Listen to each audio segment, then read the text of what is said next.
안녕하세요. 과거에 제가 친하게 지내던 누님이 한 명 있었습니다.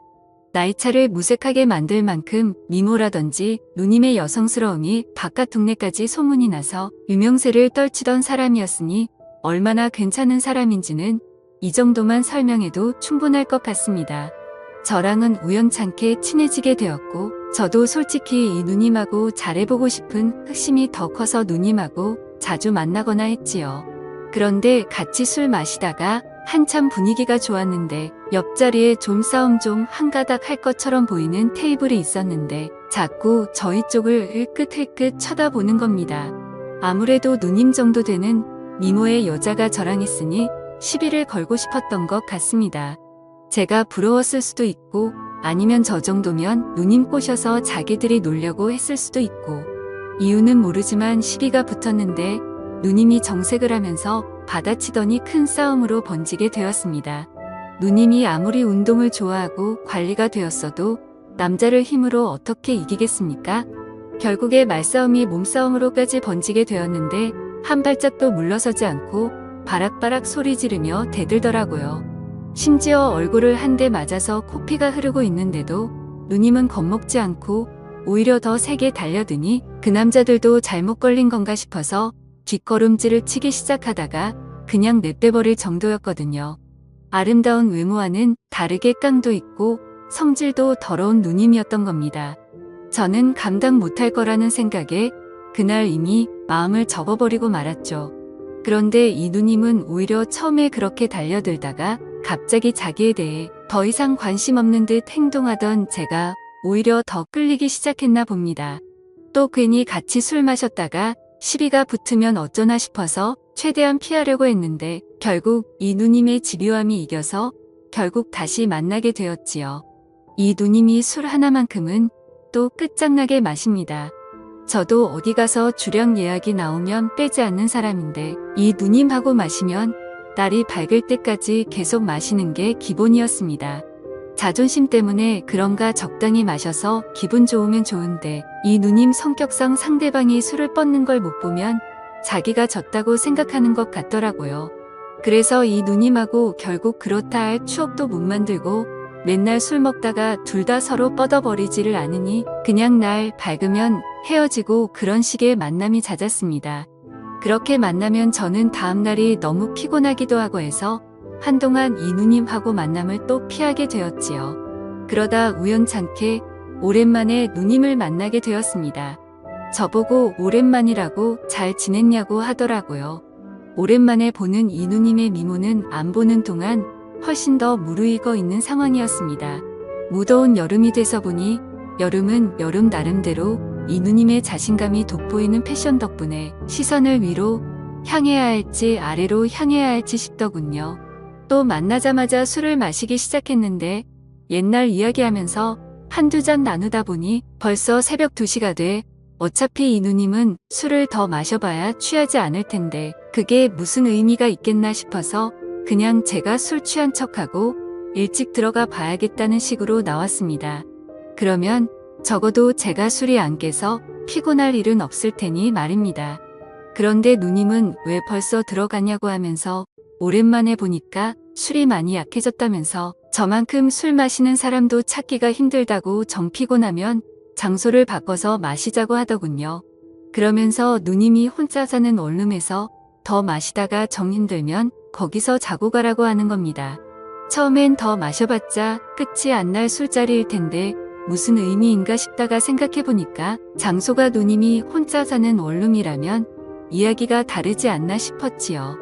그때부터 자꾸 누님이 입고 나온 민소매티나 짧은 반바지가 계속해서 제 시선에 걸리기 시작하는 겁니다. 그렇게 누님이 사는 집으로 향했죠. 집을 가보니 누님처럼 화려하게 해놓고 살 줄 알았는데 별로 꾸며놓지도 않았더라고요.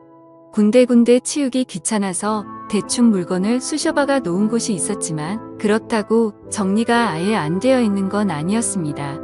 거실 겸 주방에 두 사람이 마주 앉으면 꽉 차는 식탁에서 같이 술을 마시고 있었습니다. 그런데 누님 등 뒤로 누님의 방이 시야 안에 들어왔는데 사람 겨우 하나 누워서 잘법한 침대가 보이더라고요.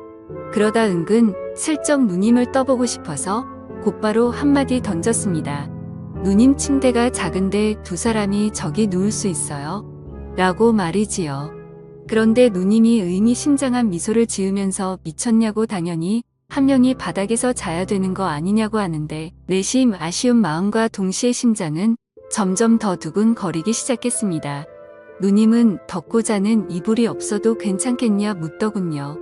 어차피 무더운 여름이라 그냥 자도 문제 없을 것 같다 해서 그렇게 하겠다 했습니다. 그러더니 누님이 방에 들어가서는 침대 위에 덮고 자는 이불을 바닥에다가 깔더군요. 그러더니 누님이 저보고 너는 침대에서 자라고 그러는 겁니다.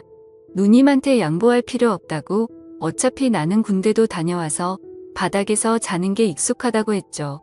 그러니 누님이 자기도 바닥에서 딱딱하게 자는 게 더 좋다고 하는 겁니다. 요즘 안 그래도 허리가 아파서 자주 바닥에 내려와서 잔다고 하더라고요. 누님한테 허리가 아프면 더욱더 침대에서 자야지 했는데 침대가 방구할 때 집주인이 옵션으로 넣어준 거라서 엄청 싸구려 침대라더군요. 그래서 여기서 누워서 자면 오히려 허리가 더 안 좋은 것 같다고 하면서 말이죠. 괜히 술 마시다 말고 침대 이야기를 꺼내가지고 누님은 제가 술을 더 마시는 게 아니고 잠을 자겠다고 이해한 것 같습니다. 침대를 양보해주고 저보고 먼저 자라고 하더라고요. 자기는 혼자서 좀 더 마셔야겠다고 하면서 말입니다. 일단 제가 뱉어놓은 말이 있으니 침대에 누웠는데 그 상황에서 잠이 오면 남자겠습니까? 온갖 생각에 정신이 혼미하더라고요. 머릿속으로 수십 가지 시나리오를 생각하면서 앞으로 일어날 상황에 대해 미리 상상만 펼치고 있는데 정말 1시간 정도는 상상만 했던 것 같습니다. 시간이 한참 지난 듯 싶었을 때쯤 누님이 거실 겸 주방에서 방 안으로 들어오는 건지 부시럭거리는 소리가 나더라고요. 누님이 혹시 술 취한 척 내 옆으로 눕지는 않을까 싶었는데 진짜로 바닥에 눕는 겁니다. 물론 이 상황도 머릿속에서 벌써 시나리오를 만들었던 부분이라 당황스럽지는 않았습니다. 잠자다가 뒤척이는 척하면서 살짝 잠이 덜 깬 목소리로 누님한테 먼저 말을 걸었습니다. 이 침대가 진짜 별로인 것 같다고 허리가 너무 아프다고요?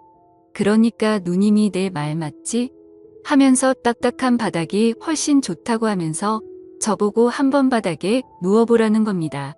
여름이지만 보일러를 켜놔서 바닥이라고 그렇게 차갑지가 않다고 하길래 허리가 뻐근한 척하면서 슬쩍 누님 옆으로 누웠지요.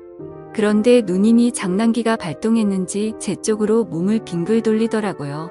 얼굴이 거의 코가 마주 닿을 정도로 가까이 와 있는데 그 순간 정말 숨이 멎어버리는 듯 했습니다. 이 누님을 이렇게 가까이서 본 적이 없었는데 정말 예쁘기는 예쁘더라고요. 그러더니 누님이 그런 바닥에서 자라고 하더니 자리에서 일어나 침대로 가려고 하는 겁니다. 이 누님이 일부러 나랑 밀당을 하려는 건지 아니면 진짜 아무 생각이 없는데 나 혼자 오버하는 건지 싶더군요. 솔직히 그 상황에서 잠이 더 오겠습니까?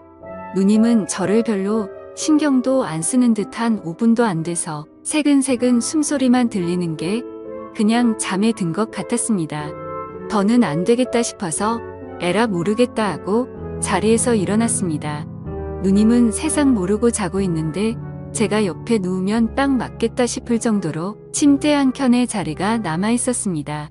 성질 더러운 누님과 솔직히 이 상황까지 올 거라고 생각해 본 적이 없었는데 제가 마음만 먹으면 닿을 자리에 세상 모르고 잠들어 있는 누님을 그냥 두고 볼 수가 없었습니다. 그러다 이 누님 성격을 아는데 괜히 잘못했다가 고소를 당해서 큰 난리가 나는 게 아닌가 싶어서 결국 포기하고 다시 바닥에 누웠지요. 떨림에 오지도 않는 잠을 청하며 뜬 눈으로 버티고 있는데 침대에서 부스럭 소리가 나더니 누님의 목소리가 들렸습니다. 남자가 그렇게 대범함이 없어서 어디서 밥 빌어 먹고 살겠냐고 하면서 이젠 자기가 못 참겠다며 바닥으로 내려오더군요. 집에서 같이 술 마시자고 할 때부터 신호를 준 거였는데 왜 이렇게 눈치가 없냐고 타박하더라고요. 결국 누님의 고백 덕분에 서로에게 끌렸다는 사실을 확인하게 되었죠. 사실 얼굴만 예쁘지 성격이 더러워서 안 되겠다 싶었던 누님이었는데 막상 제 팔을 베고 세상 모르고 자고 있는 모습을 보니 다른 여자들과 별반 다를 것도 없고 오히려 미모만 따지자면 훨씬 더 예쁜 사람이었으니 괜히 인생의 승리자가 된 것 같더라고요. 제 예상대로 누님이 주변에 누님하고 어떻게 해보려는 남자들이 많은데 오히려 제가 그때 일찍 누님에 대한 마음을 접어서 그게 의외로 누님한테는 자존심이 상하는 일이었나 봅니다. 그래서 누님도 은근히 계속 제가 누님을 좋아하도록 마음을 돌리고 싶었던 것이었고 그러다 이런 기회까지 생기게 된 거죠. 그날 이후로 누님하고는 연애를 시작하게 되었습니다만 누님에서 내 애인이 되었다고 해서 그 성격이 어디 가는 게 아니더라고요. 사소한 일에도 사람을 잡아먹을 듯 싸움을 거니 솔직히 성격 차이가 너무 심해서 만남을 오래 이어갈 수는 없었어요. 누님이 순종적일 때는 딱 둘이서 함께 있는 그 시간 말고는 없었습니다. 그것만 두고 보고 살자니 솔직히 누님 성격을 제가 이겨먹을 수도 없을 것 같고 아무래도 안 되겠다 싶어서 헤어지게 되었던 거죠. 제 인생을 돌이켜보면 아직도 그 누님보다 아름다운 여자는 제 역사에 없습니다. 누님하고 데이트 다닐 때도 기고만장해져서 어깨에 힘 좀 주고 다녔는데 그런 부분이 못내 아쉽기는 하더군요. 그래도 그 누님도 이제 나이도 먹었고 시집도 진작에 갔을 텐데 그 성질 죽이면서 잘 지내고 있는지 아니면 결혼을 해서 남편도 저한테 했듯이 휘어잡고 살고 있을런지 그거 하나는 궁금하긴 하네요. 지금까지 제 사연을 들어주셔서 감사드립니다. 구독과 좋아요 부탁드려요. 감사합니다.